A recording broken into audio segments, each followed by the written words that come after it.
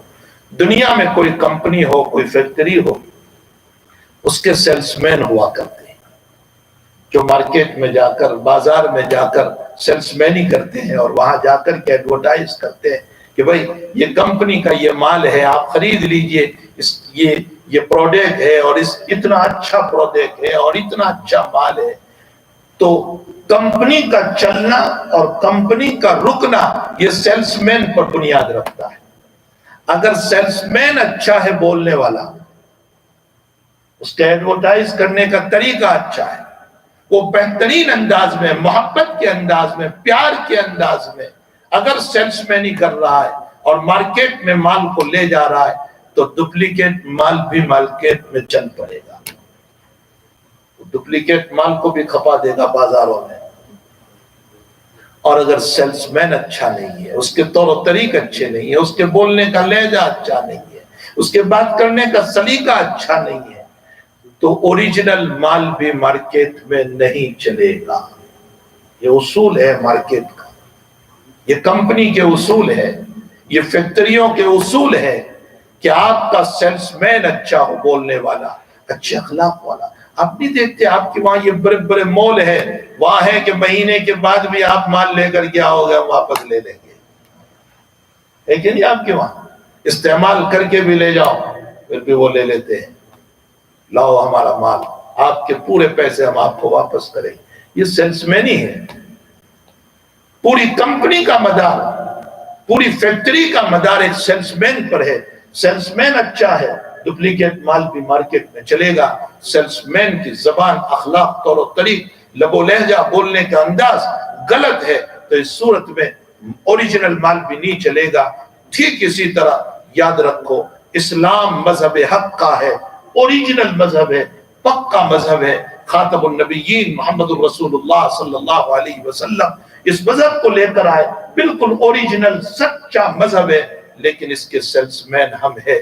ہمارے طور و طریق، ہمارے اخلاق، ہمارے کریکٹر، ہماری بد زبانی، ہماری رفتار و گفتار، ہماری بد اندازیاں، جس کی بنیاد پر میرے نبی کا دین بدنام ہو گیا. لوگ بے چین ہیں دوسرے مذہبوں میں، اور وہ اسلام کے دروازے پر آ کر کھڑے ہیں. وہ چاہتے ہیں کہ ہم اسلام قبول کر لیں اور ہمیں سکون مل جائے، ہماری بے چینی دور ہو جائے. اس لیے کہ وہ کسینوں میں کھیلنے نہیں جا رہے، وہ دل کے چین کے لیے جا رہے ہیں.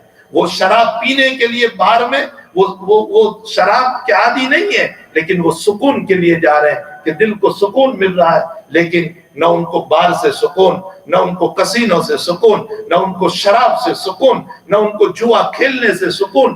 وہ جو ہاتھ پکڑ کے لڑکی کو لے کر چل رہے ہیں، وہ اس لیے نہیں کہ ان کی بہن بیٹیاں نہیں ہیں، لیکن وہ سکون چاہتے ہیں. لیکن نہ سکون ان کو کسینوں میں ملا، نہ بار میں سکون ملا، نہ لڑکی کا ہاتھ پکڑنے سے سکون ملا. وہ سکون کی تلاش میں ہیں اور وہ ہمارے دروازے پر آ کر کھڑے ہیں. لیکن ہم بد اخلاقوں کو جب وہ دیکھتے ہیں تو پھر وہ واپس ہو جاتے ہیں کہ جب ان کے اخلاق ایسے ہیں تو پھر اسلام سے بڑھ کر کے اپنا ہی مذہب اچھا ہے.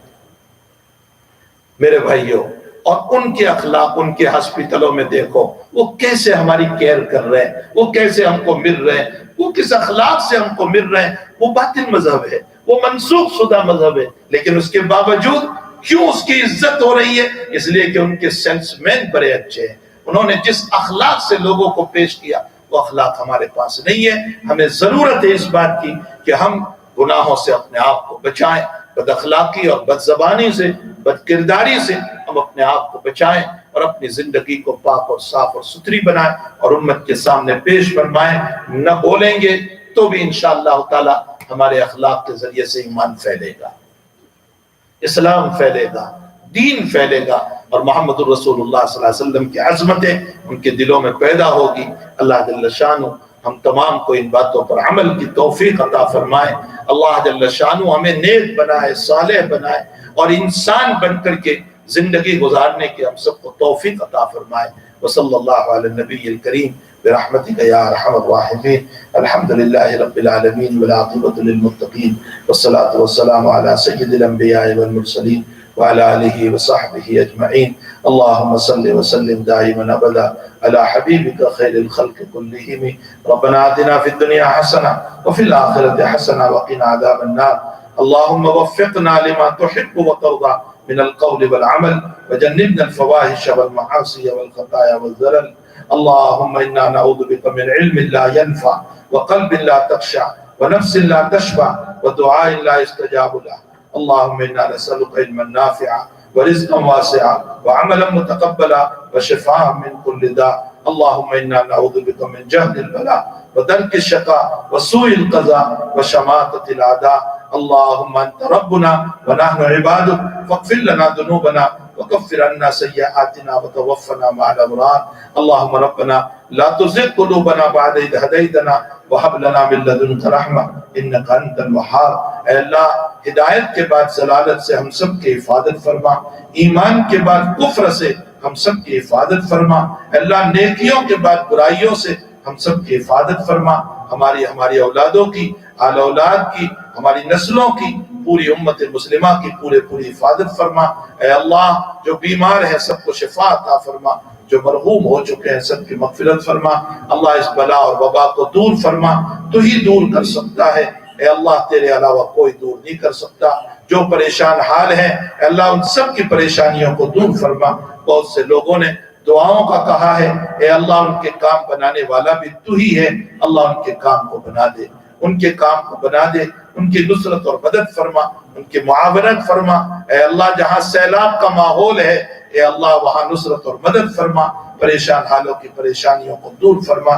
اے اللہ اس مسلح سے اور اس عبادت خانے سے اور اس مکان سے اے اللہ جتنے رفائی کام ہو رہے ہیں اے اللہ ان سب کو قبول فرما، اور ان کام کے کرنے والوں کو بھی قبول فرما.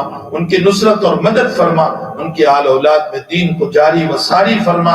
اے اللہ ان کی خوب مدد فرما. اے اللہ جب تک جلائیں آبرو عزت و ایمان کے ساتھ ہمیں جلانا، اور جب اٹھائیں تو ایمان پر خاتمہ عطا فرمانا. اے اللہ نمازوں میں موت عطا فرمانا، سجدوں میں موت عطا فرمانا، تلاوت پر موت عطا فرمانا، ذکر پر موت عطا فرمانا. اے اللہ کتا اور بلی جیسی رجھرتی موت سے ہم سب کی حفاظت فرمانا. اللہ ایمان والی موت عطا فرمانا. اللہ بے ایمانی والی موت سے ہم سب کی حفاظت فرمانا. جو مانگا اپنے فضل سے عطا فرما، نہیں مانگا اپنے فضل سے نصیب فرما. ہماری دعاؤں کو اپنے فضل و کرم سے اس مجلس کے مخلصین کی آمینوں کے ساتھ قبول فرما. آمین یا رب العالمین. وصلی اللہ علی النبی الکریم برحمتک یا ارحم الراحمین.